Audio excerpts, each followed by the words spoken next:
Hi friends, in this video I would be showing two methods to find a lost Google TV remote. Method 1.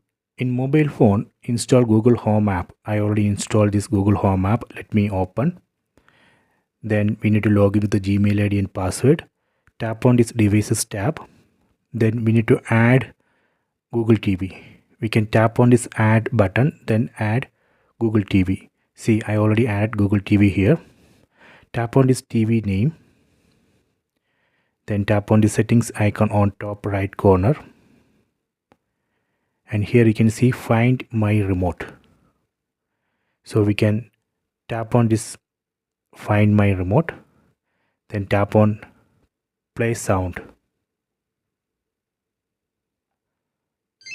See, it's playing sound on remote, so that way we can find lost remote.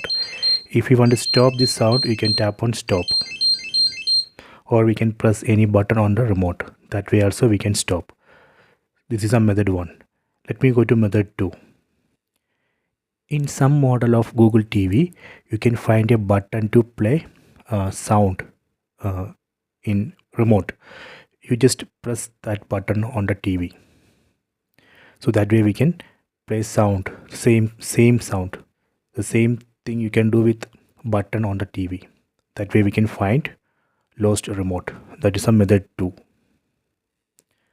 So these are the two methods. You can try this. I hope you have enjoyed this video. Please subscribe this channel. Please like and share the video.